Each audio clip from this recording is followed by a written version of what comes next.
Welcome home. I'm Dr. Thema, a minister, licensed psychologist, and sacred artist, and this is Homecoming, a podcast to facilitate your journey home to yourself. While I will provide weekly inspiration and mental health tips, this podcast is not a substitute for therapy.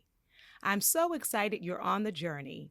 If you want to request specific topics or share your progress, email me at homecomingpodcast@gmail.com. Also, after you listen, be sure to like, subscribe, and share. Let's begin. Welcome home, Cojourners. I'm glad you're here for another episode. And we have two poems today, and I'm excited about both of them because they both deal with spirituality. I welcome the diversity of our audience, both in culture and also in religious tradition. And so our first poem comes from the Buddhist perspective, and it is from Denise. And so, Denise, thank you so much for sending in your piece. And it is entitled, I Am. I am the tide that rolls in to foam the sand. I am the wind dancing across the treetops, swirling and dipping in joy. I am the high mountain's cold glacier waiting for the first kiss of the morning sun. I am the crooked-eared cat, slitted-eyed and purring in a patch of sunlight. I am the sweet vibration of wind chimes sounding in the still garden. I am the incense rising and spiraling, my soft fingers of scent caressing the Buddha's face. I am me. I am me. I am. Yes, Denise, thank you so much for sending this in. And I love that you share that this was inspired while you were on a retreat this past weekend. And so I love that you all are taking time for yourselves to reflect and to write and then to share it with our audience, because many of us write things and they just stay in a journal or they stay on your phone or wherever you place them. But what an additional gift to write it and then share it. So in some ways, we end up benefiting from the retreat that you attended. And our second poem is from Daniel, and it also deals with this holistic approach of spirituality. The spiritual emergency. I could have lost my identity in the fragments of this dissonance, knowing only with breakdowns comes breakthroughs. And maybe not seeing myself in a moment doesn't reflect that my truth isn't there. I draw from making sense the more I feel and see my perceptions. Like, can I let go of the questions? Am I suffering under no rhyme? Is my soul evolving? This feeling of stuck gets less subtle as you internally cry to universe and all, trying to breathe that life into myself again, running from judgments of myself, looking deep into myself again, clashing with who I see in my authentic self. And my soul is tired of stagnance. And what I feel isn't one thing, but out of it I have to create if I will ever be seen in the fullness with the placements of many thoughts. I ask if I will make this out alive with me intact, evolving. Yes, Danny. Yes, to evolving. Absolutely. I love the form of questions in your reflection and naming that sometimes we are not just physically tired, but we can really be even spiritually tired. So when you say my soul is tired of stagnance, and we get to that place where we must need move, grow, evolve, manifest, shift. that is this internal alarm that lets us know it's time, it's time, it's time. And so if anyone is listening on today and is in need of that confirmation, I'll just say again, it's time. It's time, time to shift, time to evolve, time to manifest, time to come home to yourself, that we get to the place where our souls are tired, are weary with being stuck. And so we shift. Yes. So thank you both for writing in today and keeping us connected to our holistic perspective, mind, body, and spirit. And so if others want to share your poems or have written vows to yourself, please send them to homecomingpodcast@gmail.com. Homecomingpodcast@gmail.com.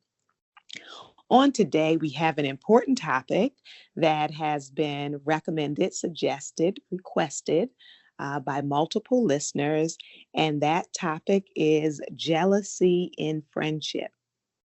Ah, jealousy in friendship. And this is such a painful reality that is common and that can also be destructive to the friendship. And so we want to look at what is going on in those dynamics when there is jealousy in the friendship, what the costs of that can be, to look at what to do when that is showing up, and when necessary, when to cut it, eliminate it, step back, or take space from the friendship.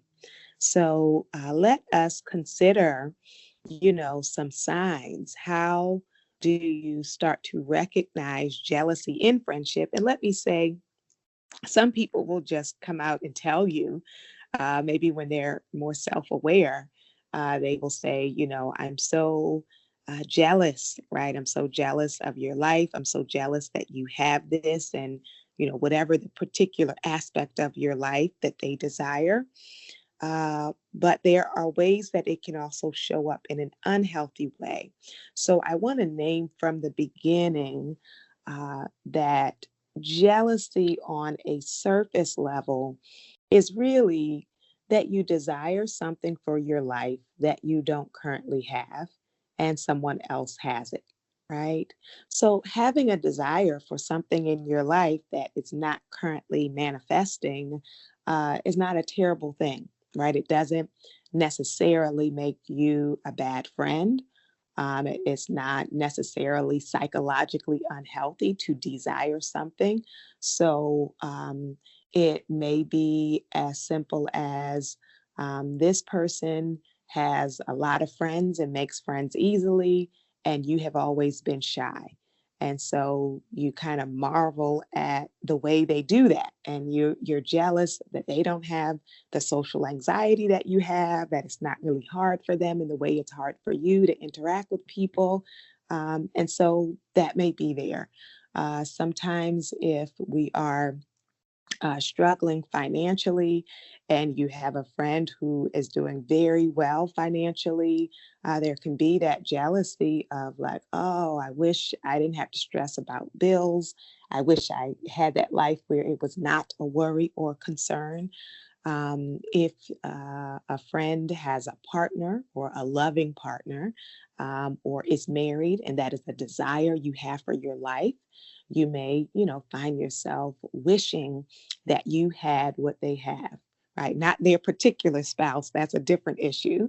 But if you just see, oh, they are in this loving, caring relationship, and I wish I had that. Right, or it can also show up. I have friends who are challenged with fertility issues. And so, seeing people with children, and if you desire children, that can be something where, you wish you had what your friends have, right?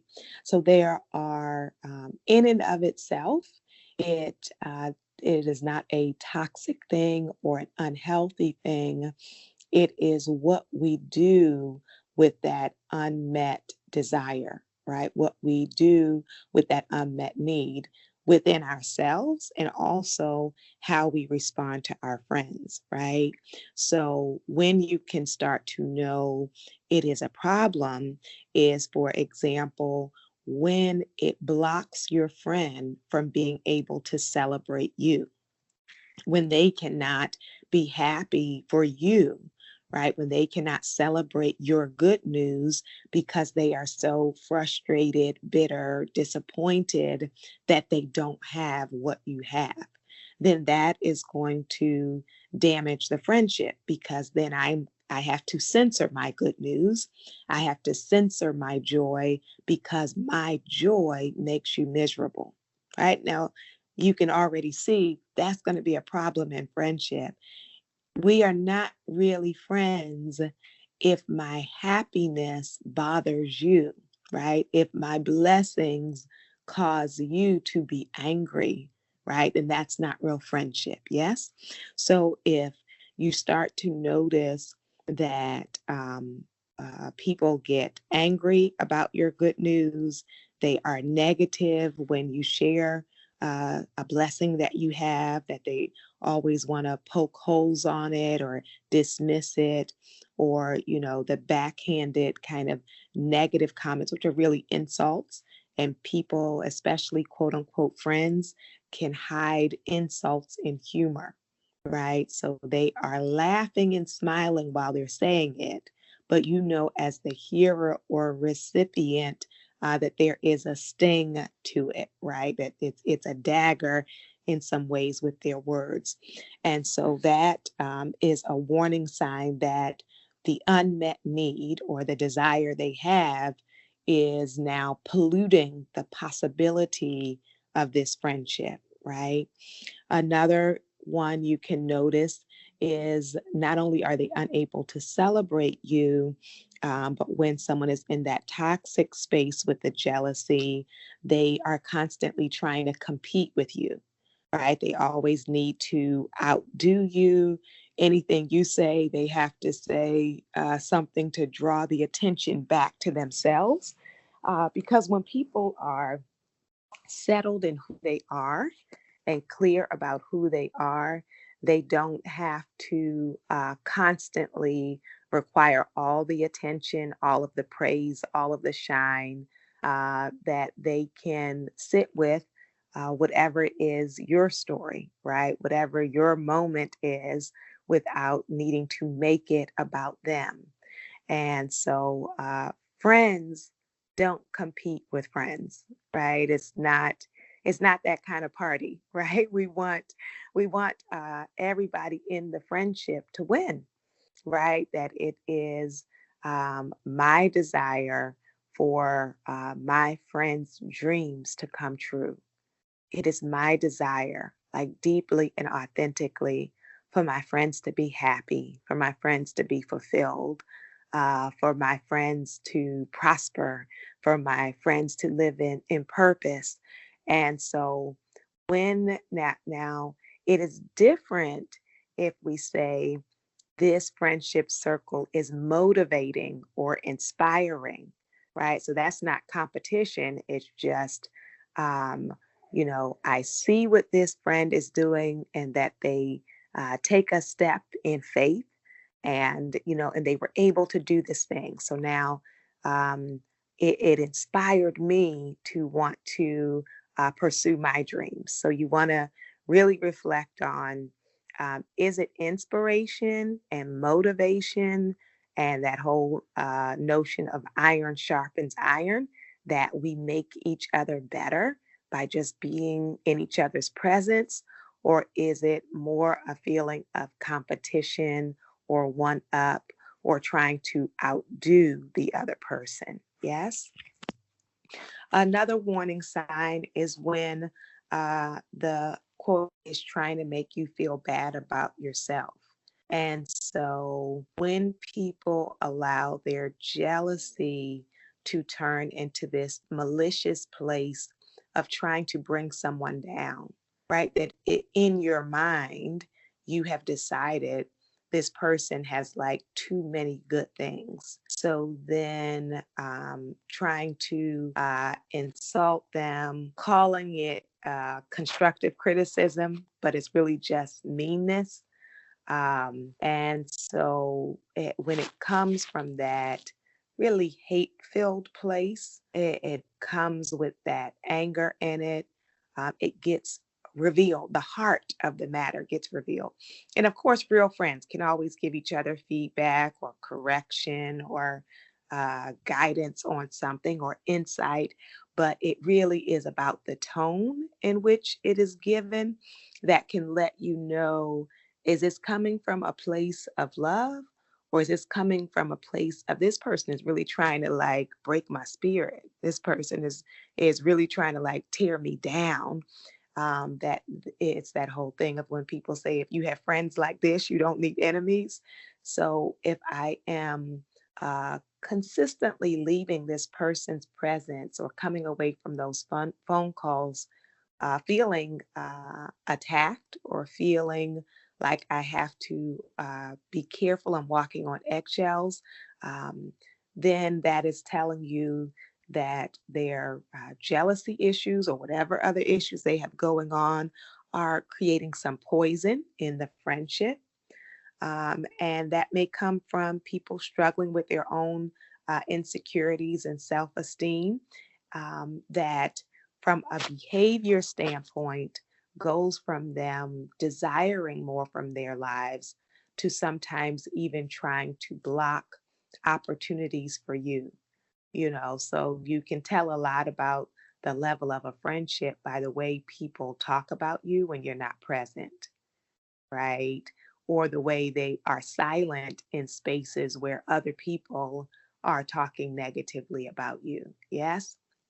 So we want to know, in and of itself, desiring something or wishing or hoping or even praying you had something that has not yet manifested in your life that you do see in the lives of your friends is not a bad thing, right? It just means I'm not where I want to be, and some of my friends are further along on this journey than I am, right?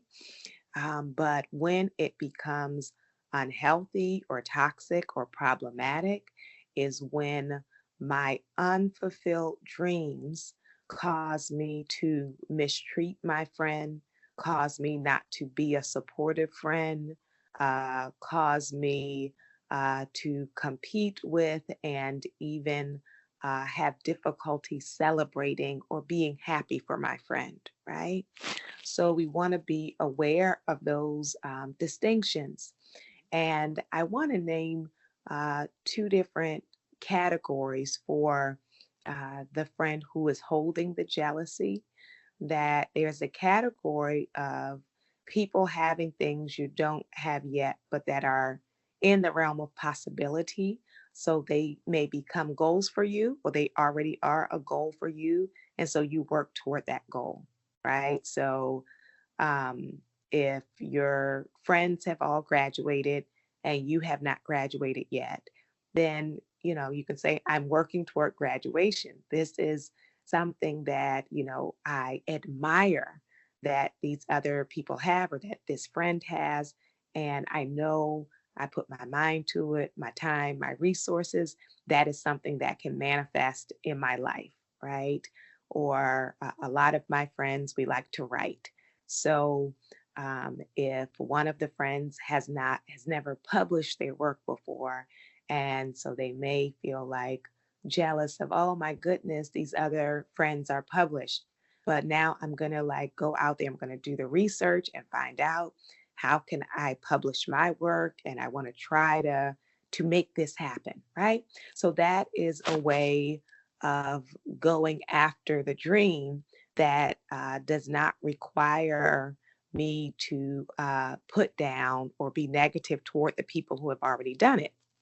I'll even say in the romantic space, if my friend has a loving relationship and I am in an unloving, unhealthy relationship, then I can think about, do I need to leave this relationship? Do we need to go to couples counseling? What needs to shift in my life for me to get more in a position, in a place to receive the love that I desire, right? So those categories are a little bit easier to address because there is actually something you can do about it, right? I do want to name that there are things that you may be jealous about that are beyond your control, right? It is just the way you were born, or it's just your personality, or it's, the family you were born into. So, for example, because I think of this because I have a good friend who is short. So she, always wished she had long legs, right? There, where nothing's going to change that, right? You may have a physical attribute that either you just like, or it may also be that society likes, or that society kind of celebrates, and you don't have that, and a friend does. So I would say to just have a place of awareness that, like, oh, that is something that I wish I had, but it's not in the cards for me, right? It's just not going to happen. Um, but I don't have to put down my tall friends. I don't have to say to my tall friends, I hate you because you have those long legs I wish I had, right?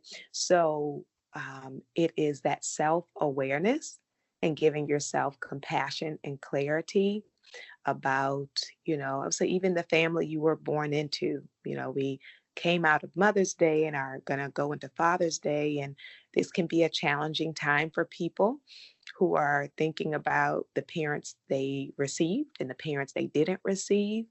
And so that is not like something you can work on, those are who you have, right? You can build other relationships with, and people get godparent or parents or mentors. But in general, there are some aspects of our lives that are kind of baked in. It's what we come with. And so you want to be mindful within yourself that you don't hold it against people who have those things that you didn't have. And even though you may grieve not having it, that you would not want to tear down or insult or make people feel bad who had those things, right? So it requires that self awareness and that emotional maturity. And you want to catch yourself, if you have noticed that those feelings or even thoughts or behavior within yourself, to really be intentional about shifting, that I do not want to sabotage this friendship because of my insecurity, because of my brokenness, because of my disappointment. That I want to honestly work on being the kind of friend that can support and celebrate my friends, even when they have something I don't have, right? That it becomes a value of mine, and an importance of stepping outside of myself, where I am not always the center of my thoughts, but I am also able to consider the feelings and the hopes and the life experience of others. If you are the friend who someone else is jealous of, I would, one, if you're if it hasn't gotten to a super problematic place, you want to be able to point out if there have been negative actions or words, to point it out to the person, not necessarily saying you're doing this because you're jealous. Because if someone's not self aware, they're going to just deny it and say, who do you think you are? I'm not jealous of you. So, whatever the motivation is, the behavior or the words are actually the problem. So, it's for that person to wrestle with why they said what they said or why they're doing what they're doing. But to just say, I feel like when I share my good news with you, it seemed like you were upset about it. And that doesn't feel good to me in our friendship. It makes me not want to share good news. The person may not even be aware, right? They might have felt it, but didn't realize the way in which it was showing up or the way it was affecting you. So I would say if there are behaviors or words that you feel are perhaps coming out of that jealousy, to name them and how they make you feel, because that needs to shift if this friendship is going to continue. I would also say helping your friend to have a more realistic picture of your life. Sometimes people are jealous of others because they think this person has everything, right? And that this person's life is perfect, that they never have had a worry in their life. Because, we often center the things we don't have. So you have this idea of like, oh, if I had that, I would be so happy. And you can kind of place on somebody your assumptions based on one category, right? You don't even know the fullness of the story. Even I'll say sometimes when we're jealous of other people's relationships, and you don't know the fullness of the story. You might be jealous of someone having children and you don't know before that child they had three miscarriages, right? You don't know the fullness, right, of people's story. You may be jealous because this person has a well paying job and you have no idea that they deal with panic attacks or social anxiety. And so in the friendship, it is helpful for us to see each other as full beings, and that requires some level of transparency and sharing. It is also helpful and important to acknowledge your friends' achievements and strengths because often people overlook the things they're good at and they focus on what they don't have. And so sometimes just giving that reminder to the friend can be helpful so that the thought isn't, you're the superstar who has everything and I have nothing.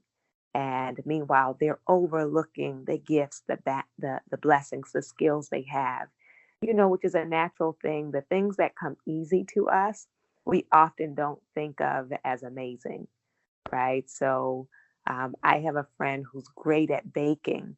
And so when I bring this up, it kind of startles her because she grew up baking. Her mother was a baker, her grandmother was a baker, and it's like it's quote unquote nothing to her. To her, it's so like easy. Why is it even worth mentioning? And it's like not everybody can do what you just did in that kitchen, right? So sometimes it can help the friendship or help the friend to be able to know that there are things about them that you admire and appreciate.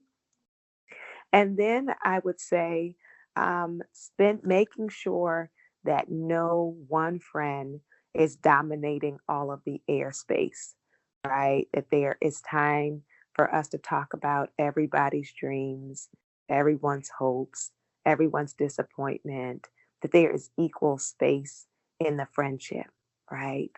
So it is possible to have friends and remain friends with people who struggle with disappointment or lack of fulfillment. But the importance is they don't take it out on the friend and end up sabotaging the friendship. If, however, you find yourself with a friend that is not shifting and you've tried to encourage them, and then all you get back is negativity, you celebrate them, but they never celebrate you. You leave room in the conversation for them, but they're always trying to talk over you. Then you will need to reflect on perhaps a different decision, taking some space, stepping back. If if times with friends make you feel worse, this is not really friendship. So as I said initially, you can try to give some feedback and see if things shift. But if there is no shifting, and if you're constantly feeling on tiptoe and uncared for, it may be time to release, or I would say to at least um, extend uh, your idea of how close you have to keep them. So, for some people, you might not want to end the friendship, but you also may not want to hold them so close, where you are spending so much time with them or constantly on the phone talking with them if it is unhealthy for you. Yes. And many people don't talk about breakups in friendships and how painful they can be and how you really kind of deliberate, especially if you've been friends for years, trying to figure out how to make it work. And so, yes, put in the effort and know that in the end, friendship is to be a place of nourishing. Not that we will not, sometimes there will be disagreement, that we all have growth we need to do, but is it growing or is it destructive? And so, a part of us homecoming, a part of us on this journey home, is being able to be authentic with our friends. And I hope you have some good friends in your life. And if you don't, I hope that you will open the door and the possibility to meet some new people.